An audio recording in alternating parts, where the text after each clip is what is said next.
commonly referred to as the breadbasket of Grenada because of the proliferation of agricultural produce. The parish of St. Andrew is a basket of sorts for Grenadian culture. Within that basket, one would find cultural expressions that run the full gamut. From Calypso Castle to former Calypso monarchs such as African Teller, Timpo, and Darius, to dance groups such as the Birchgrove Lancers, and mass bands such as the Rainbow City Mass Players, and including music bands, the Rhythm Riders, Rhythm Mix, and M.O.S.S International.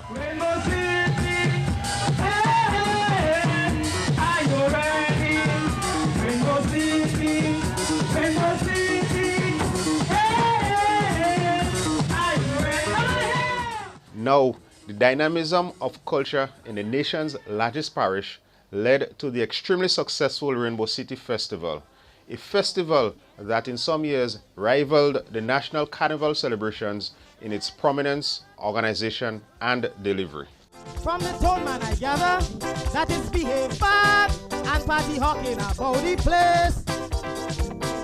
It's session after session, get ready to go, we swing in full pace. I say full pace. Ayo, mama, we go break away. We whining low. It was the confluence of these cultural expressions that served as the inspiration for a new musical sound. A sound that originated from within the walls of a recording studio located in Granbra, St. Andrew. A sound that was referred to as Labby music.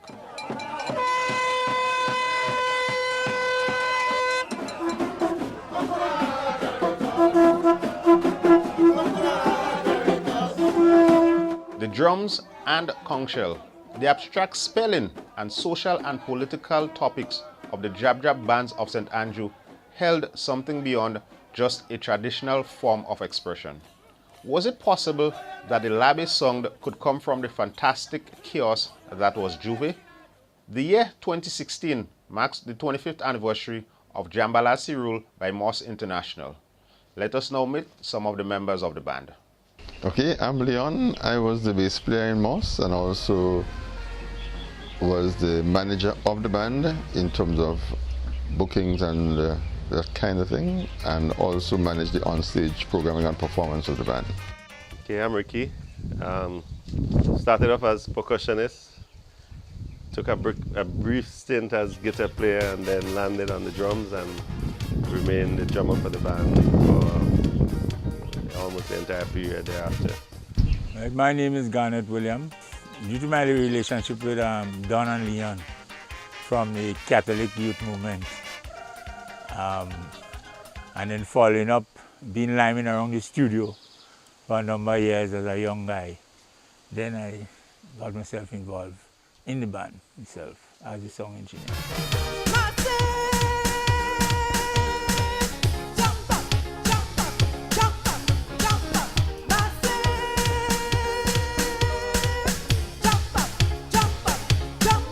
My name is Agnes Forrester, and I was the lead female vocalist in M.O.S.S International.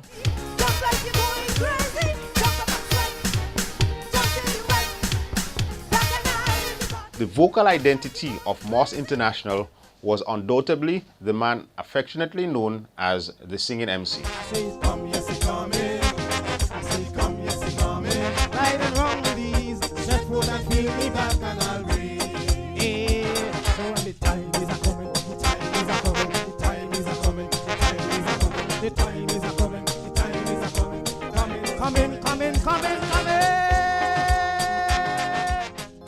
Music was in my thing, from since I was little. In fact, my father used to be a musician, yeah. He used to be in a band which name I don't know. Okay. He used to be a drummer.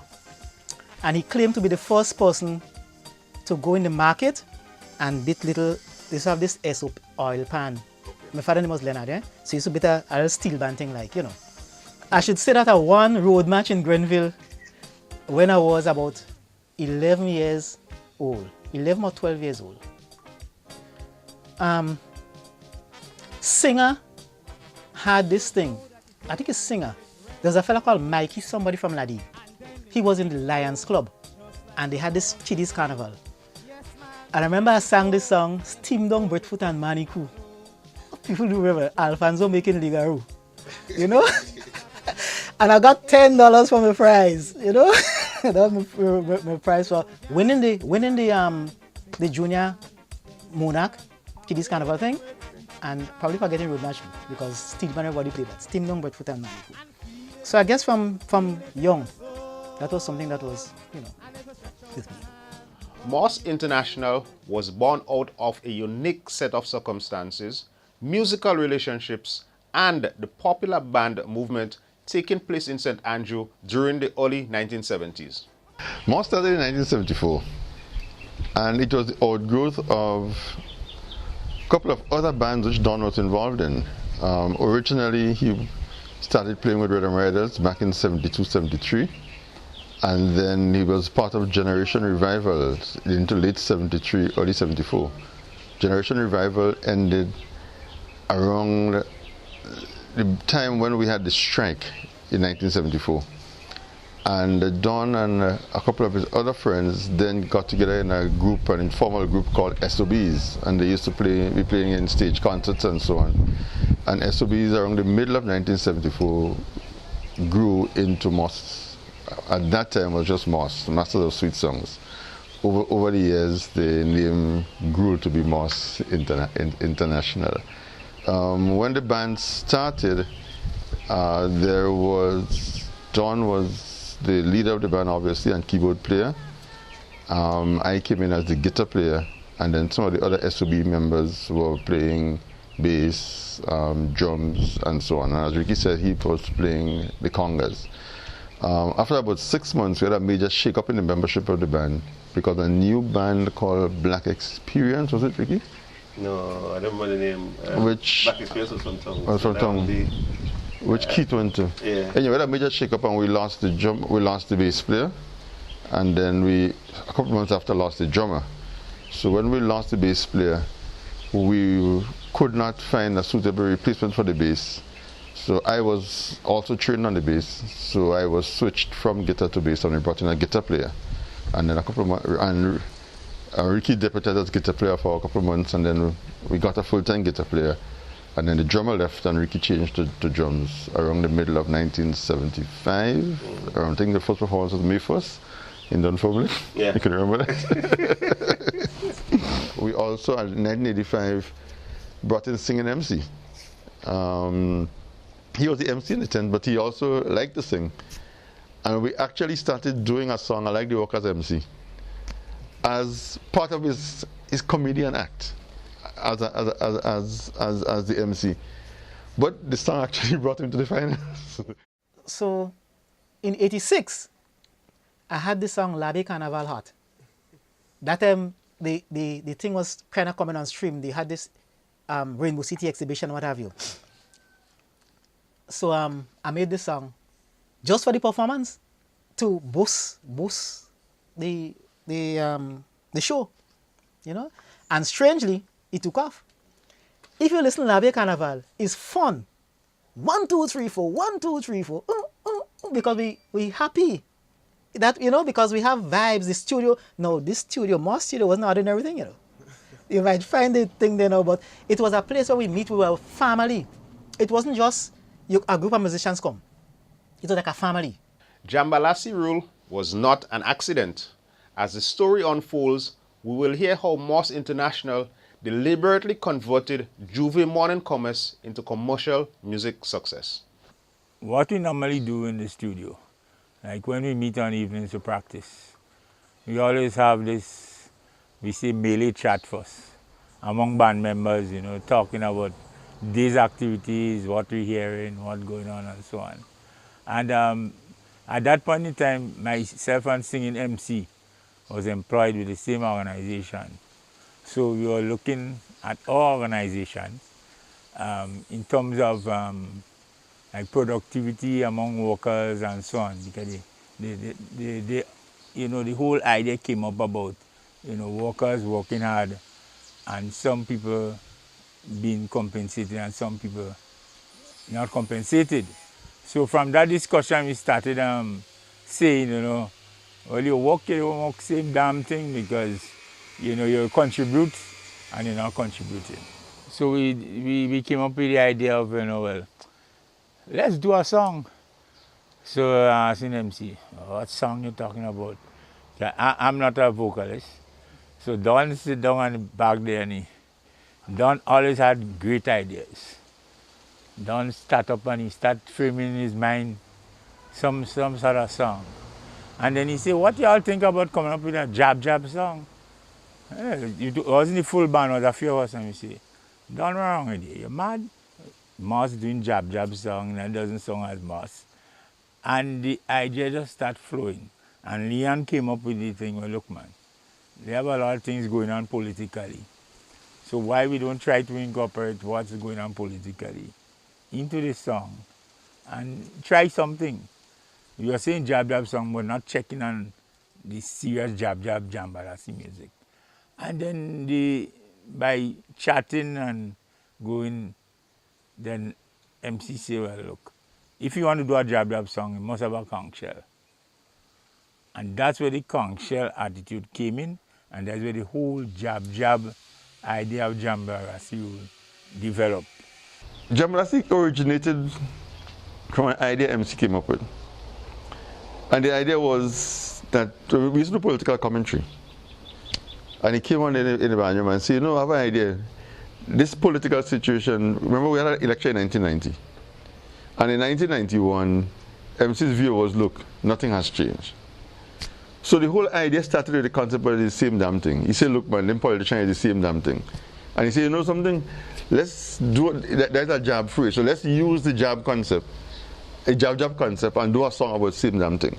So that is where the concept started, that we should do a song from a jab, with the jab as the base. He didn't come and say, let's use a jab rhythm. But because our whole approach was that we were, as Ricky was saying, ensure the rhythm reflected what the song was doing. If you're doing a song with jab as a base, then it meant that you should really move into the jab rhythm. Right? So that is the logic of what we got to the jab rhythm.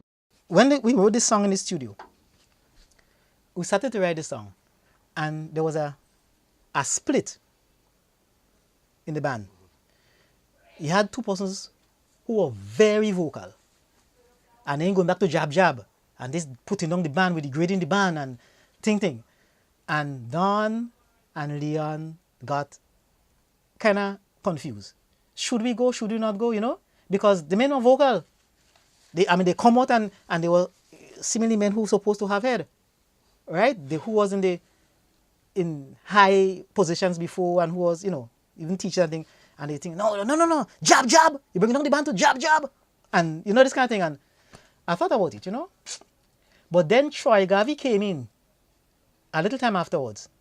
And we were talking about the same idea. And Troy said, man, MC, man, you don't sing a song, sing about the situation. Because that's your thing. Sing about, you don't have no good commentary. And Don wink an eye for me. Don make a little sweet eye. And I tell Don, you know, thumbs up.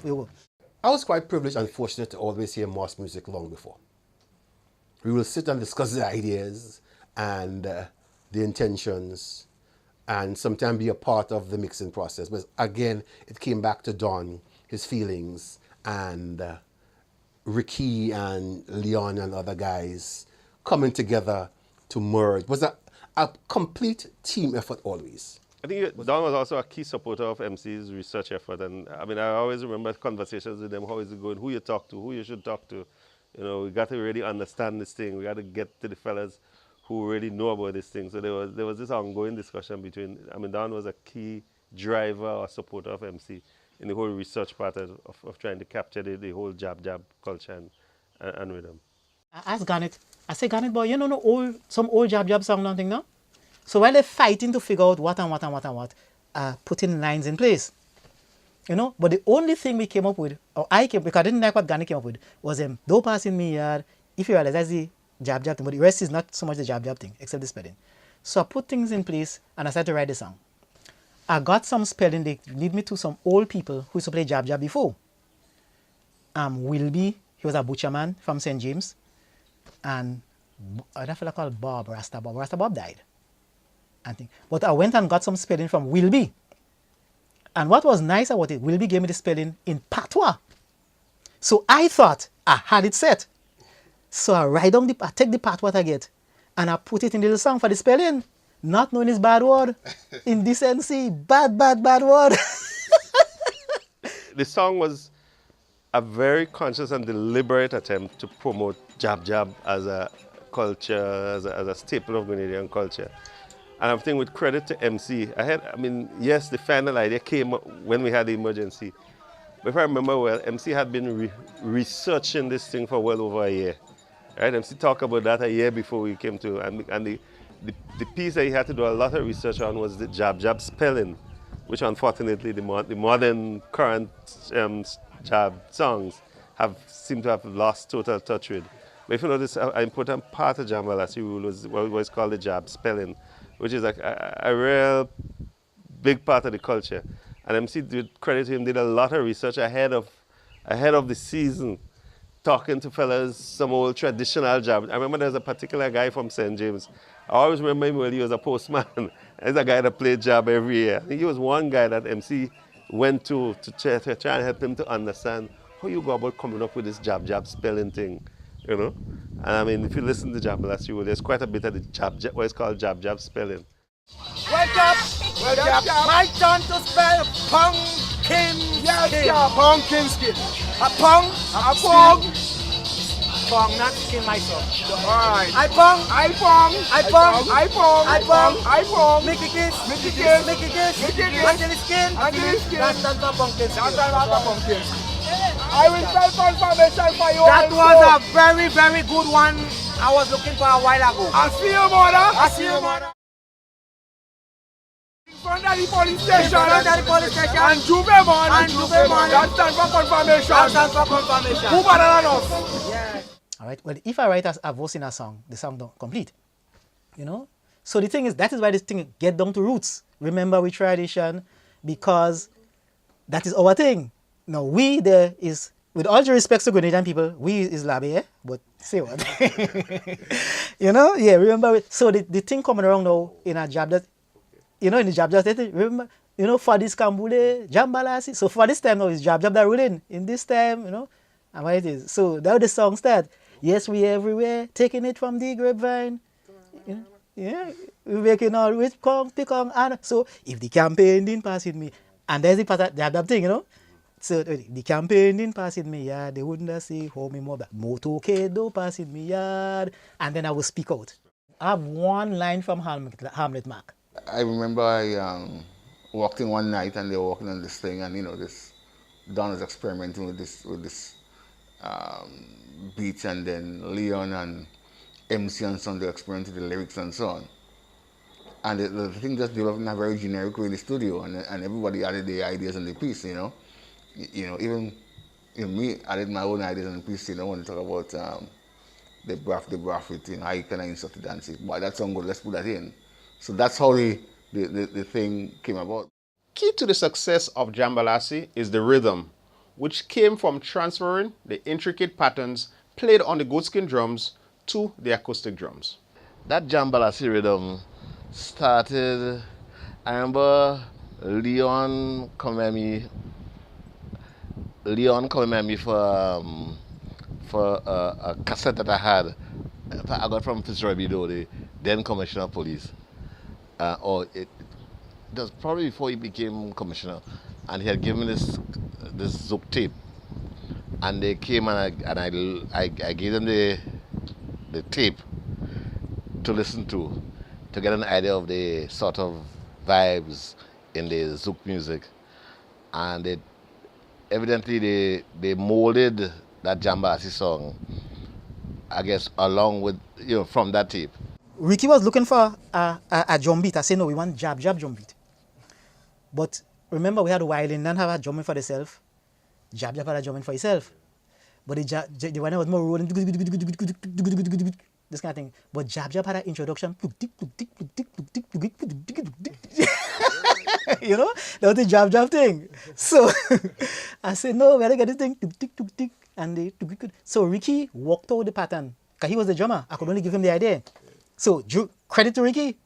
to put the idea, you know, you bring it out, you know.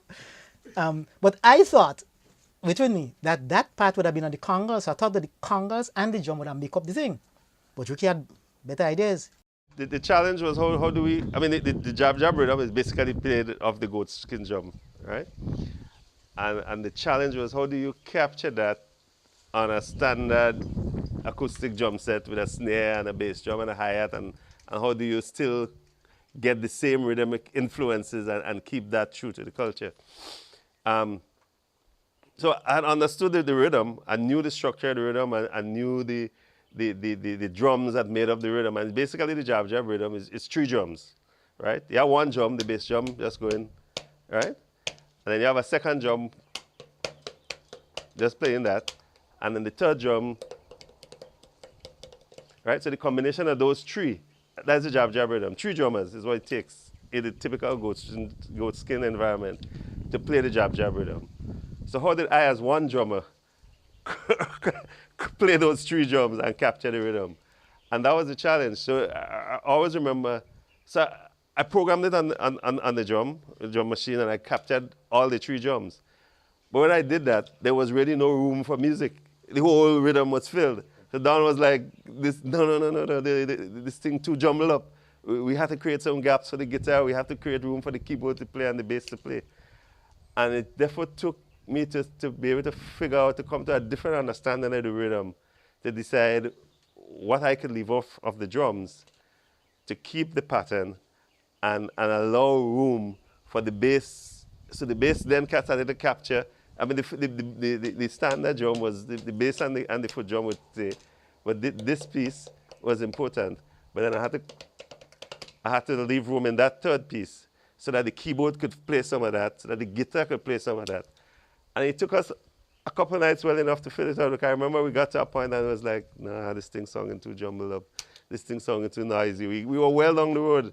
There was instrumentation, there was melody, there was bass. But the whole rhythm was sounding so confused because I was still trying to play everything that the drum would play. And one night, after rehearsal, we decided, let's give this thing another try. And we got it. 2 new innovations, the conch shell and the music video. Andy told me, because as I said, M.O.S. was a family. So Andy told me, I said, I want a shell. So Don tell me, and anytime you have an idea, Don for it, Don say, go for the shell. So I went on by Cock, and Cock lent me the shell. So I came up with the shell, and I blew, you know. And according to Don, boy, he's the first man I put in conch shell in music, you know. Don tell me, but we laugh at the idea. You understand? Not knowing what happened to Jambalasee.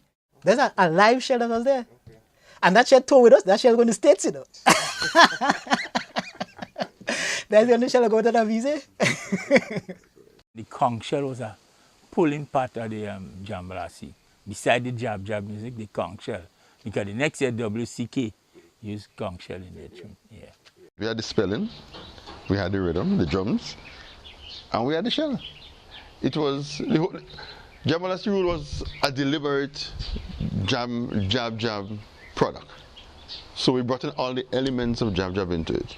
We started off with the same damn thing, because that is what the jabs used to be saying. That's where it came from, same damn thing.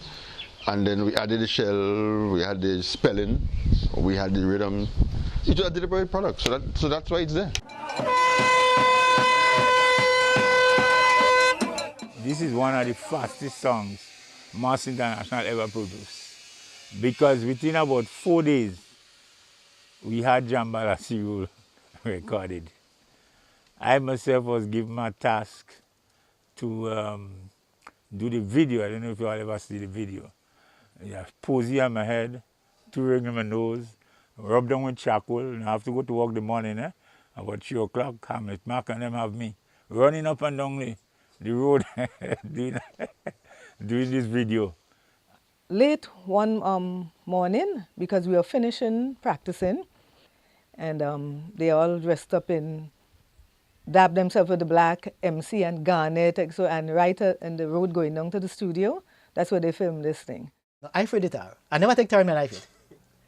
But we took coals dust. I pick up some coals dust, and we coals dust myself, take a book, and some jab-jab before. We used to have this polished pan glasses, and they used to have this long pan fingernail when they clang, clang, clang, clang, clang. And the mouth was so, that way children so afraid jab. Jab not sweet jab, that is sweet mask, not jab. And they have this big cough mask, serpent and a chain. So when you hear jab, when it poof, and the children hear the shell, they know it, so everybody taking cover on the bed. Because when they think so, and the spell for your white teeth with the red thing, in the mouth and black thing, nobody is staying wrong. We couldn't get the polishment thing. We only put the, I think it was rose pink my mother had. So I put some rose pink, and then I put some rose pink, put a little shots, and early morning done, we did the video. In fact, the song was finished mixing at midnight, and the video was done at the open, say 4 in the morning. As the sun was rising, people were going to church about 6 in the morning. The video was shot right outside the studio, and then we were on the airport for what time? Literally from shooting the video. We go straight to the airport. We left the video with Hamlet Mark to finish it. We never saw the final version of the video till we came back. It was actually the first official music video that was done in Grenada. I mean, before that, people, record people's miming and that kind of thing, but a produced music video, that was the first time it was done. The hit tune that almost wasn't. For the lack of a few Canadian cents, the history of Grenada's music could have been very, very different. We never rehearsed the song as a band. The song was recorded, sent off, and then we left for Canada. But the whole band never played the song together before we left. When we got to Canada, we actually canceled the record. Because I remember we left around 20-something. And therefore there were 2 weekends, one weekend, and then the second weekend was Rainbow Weekend. So we wanted the record out the weekend before Rainbow Weekend. So it really should have gone up to Canada if it's a Tuesday or Wednesday. I mean, to Barbados, and came back the Friday. When we called Grenada and Barbados the Friday to see if the record was being sent home, they said no, they cannot do it because they was tied up with crop over music. And they could not produce our record until the following week. Which would have meant that it would have gotten to Grenada Rainbow Weekend. And we felt that Rainbow Weekend was too late to release any song for Carnival. Because when you go into Rainbow, the popular songs that play. And whatever survives Rainbow is all goes into Carnival. But you can't release a new song Rainbow Weekend. So we then decided, look, it didn't make any sense releasing the song, spending the money to press the record and so on. So we decided we were going to cancel JAMBALASEE. But we were living at Humber College? Yeah, Humber College campus. And those days they didn't have cell phone and those kind of stuff. So all they had was pay phones. And we could only call back Barbados using coins. But we had just gotten to Canada, so we didn't have many coins. So I think we had coins about 2 or 3 minutes stock. Yes. So we called the guy in Barbados and said, look, we called him to cancel the record. He responded, I said, no, you can't cancel the record. You've already spent so much money in producing the record and so on. It doesn't make sense. You should finish. We said, no, it's too late. We can't release the record. And then, bling, money finished. So we thought he had gotten the message to cancel the record.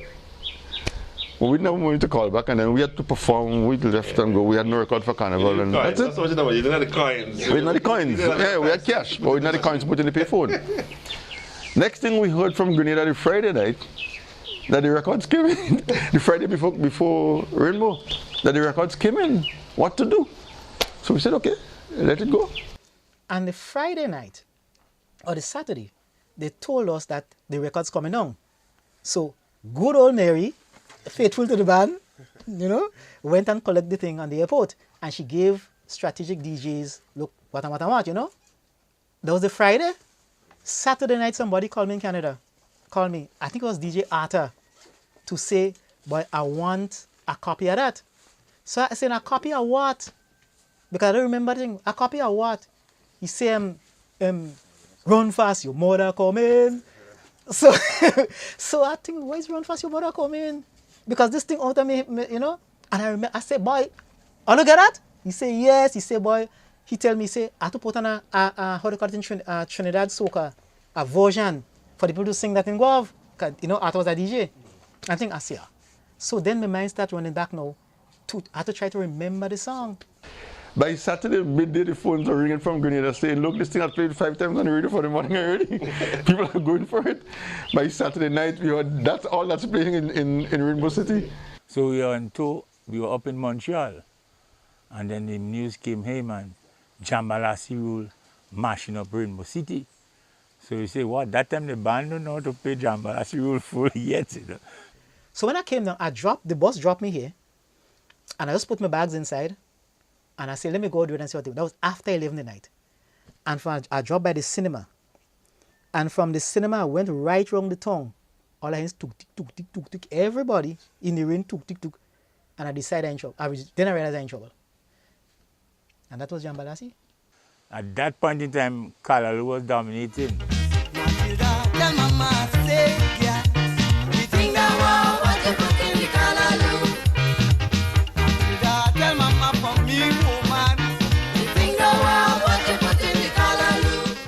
But Jambalasee Rule just came and he swept the whole crowd. The vote, you don't vote, same damn thing.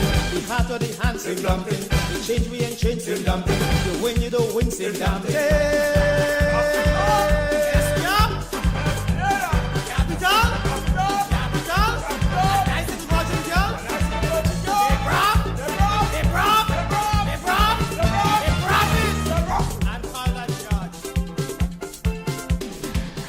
Now, we used to come back to perform in Rainbow City. We used to do Canada the Saturday on the road. Sometimes we do the island the Sunday. But that year we came back the Sunday because we had to perform in Rainbow the Monday night. So all of a sudden, we had a hit on our hands the Monday night to perform, which the band had never rehearsed. Remember I said we didn't have the time to rehearse it. So when we landed on the airport the Monday night coming from Canada, everybody telling us, whoa, your song is so big, we like the song, that, we're coming to hear it tomorrow night. Oh, we don't know the song. I never played the song. Like, you never played the song on the drum the programming was on the drum machine. machine. So we never played the song. And we're going to perform in Rainbow City that Monday night. Everybody coming to hear Jambalasee Rule and the band doesn't know the song. So what we did is we were doing the song check. We ran the basic bands, make sure everybody understood the basic bands. And I think we did a verse and chorus tonight. Yeah. We did a verse and the chorus and we just get on to run fast, your mother come in. Which is what everybody was queuing it on. And then we learned the song during the week to play on the road Monday and Tuesday. Yeah, but we canceled the record and we come in to meet a hit which we didn't know and had to perform. I went to St. George's and, well, the band was going ahead, going along the street, and everybody was just leaving the other bands and coming to M.O.S. International. And because that year, Kalaloo was, what should I say, like the biggest song. But when M.O.S. got into St. George's and a blast, Jambalasee, people went crazy, you know. They just forgot about Kalaloo, and everybody was singing Jambalasee, you know. Run fast, your mother, come in, you know. I think Grenada finally embraced a major experiment. But I think what sold the song was, of course, the beat, but also the lyrics, if I want to say that myself. I think it was well done. And even something I listen to the song now, and I realize how well done the song, you know, was. And Jambalasee broke all the established norms, because what you find happening, it was, when you listen to the lyrics and you understand what is being said, was a reflection of its time and the issues being spoken about back then, politically and socially. And it was able to cross over to be a top party song, to be a song that took the road. So it served two sides of the coin. So it was not just a party song, a jump up song. You need to listen also to the lyrics and understand the context in which it came together. And it was different hook lines, different things in the song that gave a particular message. So it really was something different, unique from what we were accustomed to.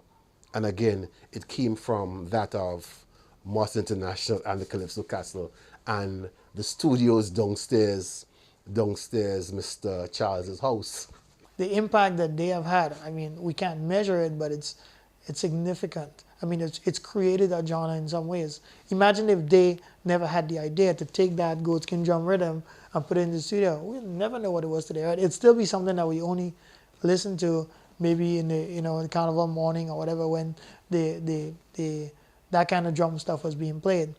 But the reality is that they've created in something that's actually crossed over the bridge, available commercially, and it's now a genre, right? As a youth now, we knew of the drums, live drums on the roadway. We practicing basically for Juve morning, so we have some guys beating the drums and we making up songs on people in the community and the conch shell and that was music. Now the first time I ever heard it recorded is when I heard that M.O.S.S International Rhythm. I'm like, what? Genius, because we do it every day, we hear it every day, every carnival we play it, but no one ever took the initiative to record. No, that's where I think it started from. I never heard any tune or music before with that full jab beat. So hearing that, I think it was like, to me especially, it was like, whoa. Because I'm somebody who really in love with the old mass, the traditional mass, from the Veko, the Wild Indian, the Shotney, the jab. That's me. And when I heard that, it was wow. And I mean, I'm a youth. I was probably a teenager at the time, but I know I fell in love with it. People will behave in a certain particular way, and you never know, something could drive you to behave. You understand, express yourself on a next level, and that's what I see Jambalasee is like. Everything is to be night music, okay, yeah, and then you get some men coming and tell you, you're vexed, you don't vex, same damn thing. That's like, yeah, you know what I mean? So I put it like the rebel of music. That's where the whole madness started. And to me, I would say I'm Jambalasee. So Jambalasee is just taking with culture, Glabe culture, and taking the social issues at the time, political issues, well, not social, the political issues at the time, and fusing them together. And what may have happened is that people could identify with these things. The center of the M.O.S.S International universe was Don Charles, a gentle genius who was the personification of humility, but whose skills and talent has transformed Grenada's musical landscape. Don has always been a very quiet, behind the scenes person. Don will get, if you check, when M.O.S.S sets up on the stage, Don always tries to stay the furthest distance behind the keyboards, deliberately stacking the keyboards so high that you wouldn't see him. Don has always been that quiet kind of person who likes to be in the background, not necessarily to the fore, and probably that's just his personality, but I think his contribution should be recognized. I think he opened the doors, he created the avenues. The studio might not have been the best as compared to what was available at the time in Barbados and in Trinidad, but he provided an opportunity. He provided a skill level. He got persons involved. He created an avenue for a number of persons. Part of it, in a sense, maybe his fault, because he never really hugged the spotlight. Don is not a guy who wants to come out in the spotlight and beat his own chest up. I mean, even if you go, when we go to on tours or for shows, he will just not really want to go to the interview. He'll be the guy in the background, you know? So he'll send myself or Leon or somebody like that, or the lead singers and so on. So unless you're following this thing very closely, you may not even realize who's the real force behind it. So because he's that kind of character. Okay. And I think Don's greatness is not just the music and what he did with the music, but the other people he helped in the music. You had to have been around Don to realize if Don got paid for all the stuff he did for a lot of folks, he'd have been a millionaire. Don just helped a lot of guys. A lot of guys would just walk into the studio and Don would just walk with them. I learned a lot from him. We used to do all the things together, you know.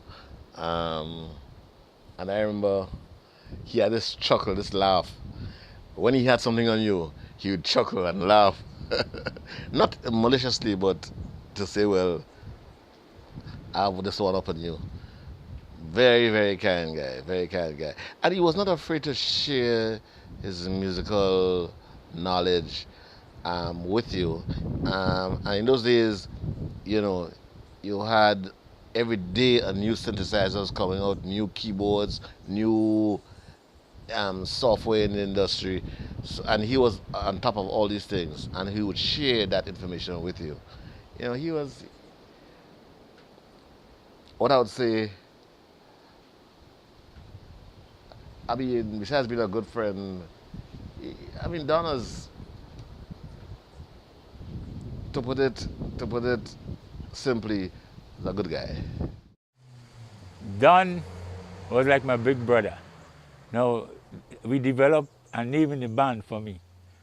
Now, they used to kick on me and say, boy, you and Don is Flintstones. So Don was known as Fred, and I was known as Barney. Unfortunately, Don Fred dropped, but Barney continued because everybody, Barney, Barney, Barney. And that's how close myself and Don was. Don was willing to teach me every living thing possible. And I mean, he loved discipline. I grew up in a disciplined environment, so I was willing to learn. He had a lot of sacrifice. Times when maybe I should be partying, I'm in the studio with Don. And when Don was in that studio, I tell you, we drink coffee at 3, 4 o'clock in the morning. Don was willing to share all his experience with you. And we developed that close relationship until I was Don's co-pilot when he driving. Because anytime he driving and he falling asleep, and he'll go, say, Don, you sleeping? Huh? No, man, no, man. He had a shortcut that he never told anybody from St. Andrews to St. George's. I've never seen somebody cover the hills so quickly. Don will call you and tell you, I'll see you in 5 minutes. And bap, he's up and about. When he did something and he felt that it sung so kind of different or sung good, he just looks at you. He's not a talker. He wouldn't talk much, you know, but he looks at you and, as you know, okay, that sung good, you know. Remember when Randy Isaac just came out? Don and Leon spoon-fed and guided Randy to become a proper Calypsonian. And many other Calypsonians, they were willing to, Don was willing to just sacrifice. Sometimes I say, Don, I'm tired. He said, give the guys a chance, man. Come on, Barney, stay with me. You can't leave me and go. Stay. And I stay there with him and he'll walk. Why not open a carnival institute where we can sit down and learn the truth? Teach the people about M.O.S.S and costume making, dancing and everything. Then we go have a better carnival, in the Oval, yes, just for one and all. And on the street there'll be plenty more feet parading to the beat. Yeah, young people we taught to play guitar, the keyboard and so on. The only thing he never taught me to play those instruments because he wanted me to be with him in the sound engineering business. But I would tell you, I mean, I know his links with a Jamu, with a Timpo. You could go back. And I mean, even just before, there were a plan for M.O.S.S to do something with Third World. And then one of the guys in Third World, I think, died and things didn't really come. But there were plans ahead. And you know, Don was always willing to give his all. He wasn't watching money for him. Once he could teach, even when we had problems for band, we said, well, if we could get a few young guys to teach. We brought a few.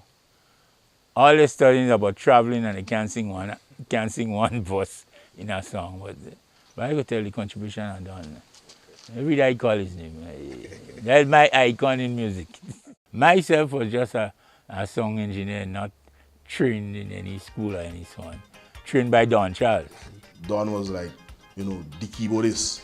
You know, that's M.O.S.S international keyboardist, I mean, you know?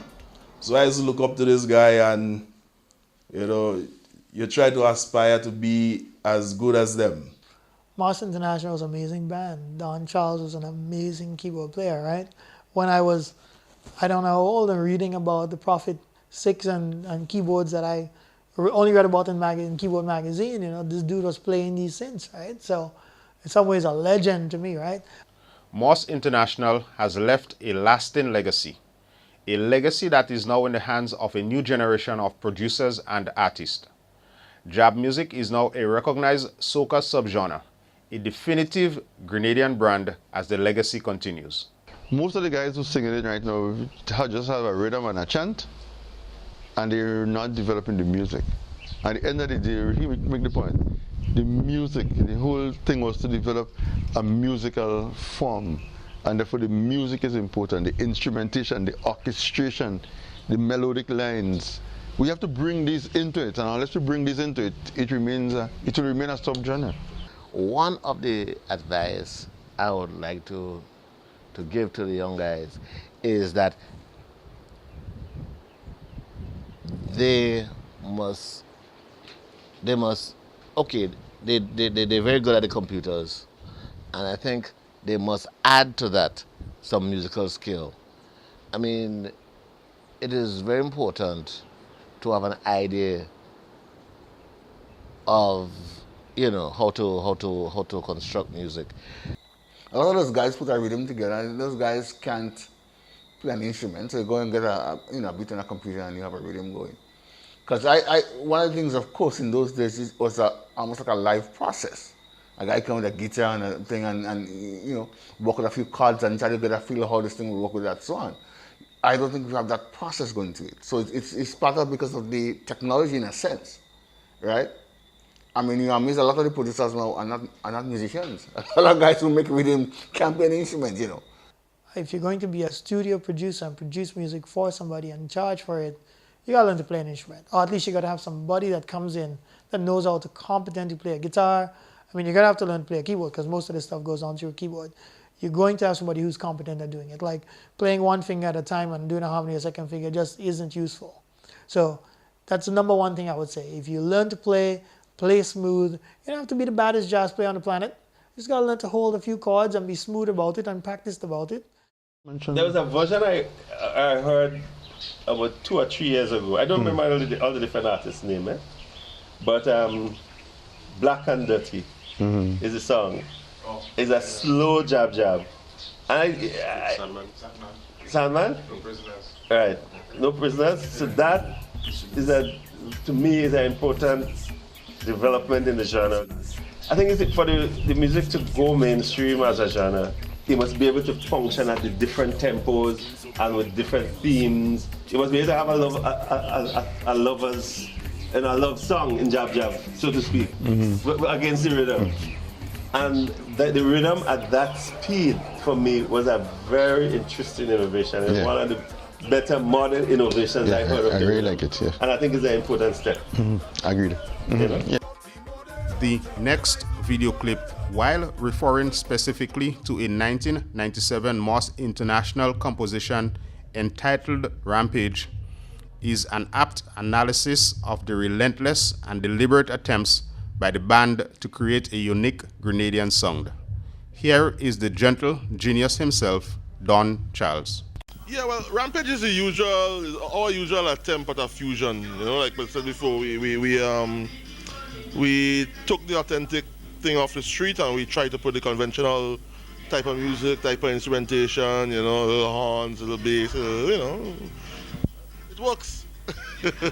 How long did you all take to do this one?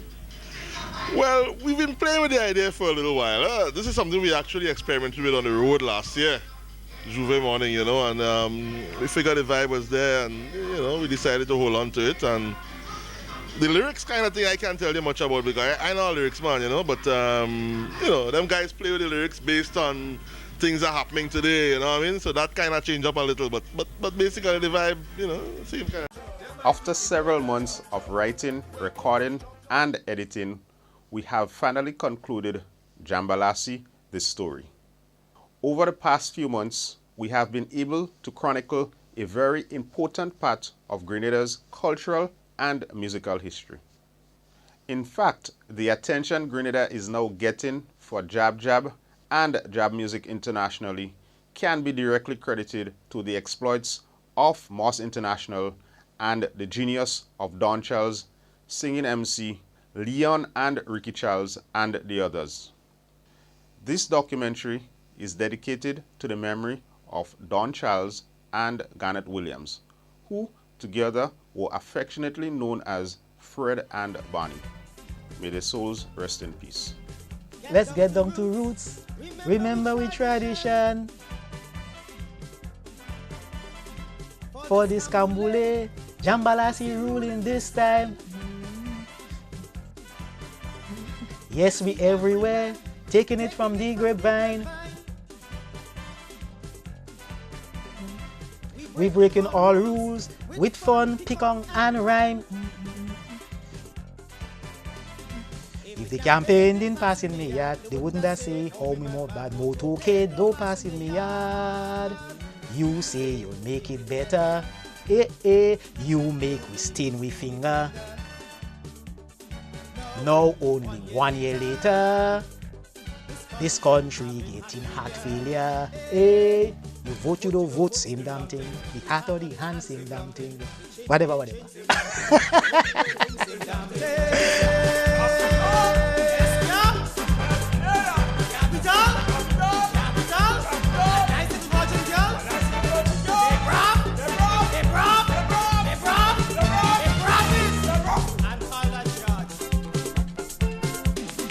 We love honesty, with it we must succeed. How can we grow without our basic needs? If you change your course, here could be paradise. Why strangle the hopes by trying to build on lies?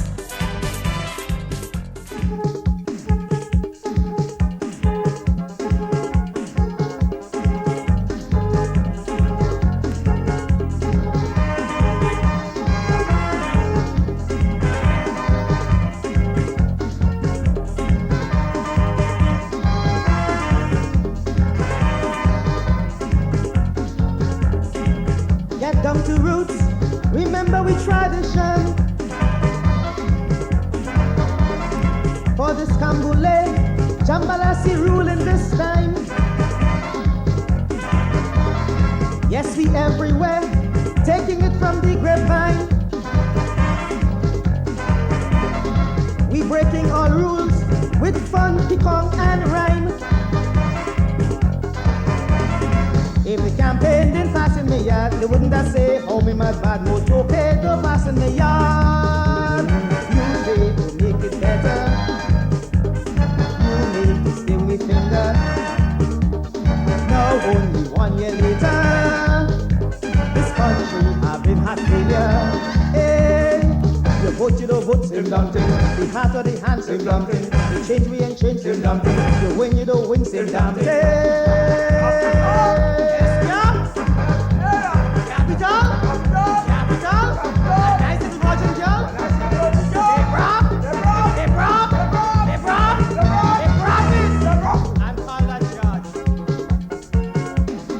We love honesty, with it we must succeed.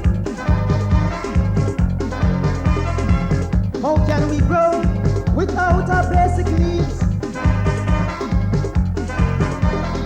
If you change your course, here could be paradise. Why strangle the hopes by trying to build on lies? If the taxman didn't pass in me yard, they wouldn't have said, oh me mud bad, Mr. Finance don't pass in me yard. We working for little money. You take it back as you give me. You entry for CT, and now you kill me with the death levy. We vex, we don't vex, same damn thing. We talk, we don't talk, same damn thing. We walk, we don't walk, same damn thing. We pay, we don't pay, same damn thing.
Problems for so, people ask the same questions. action, nothing positive going on.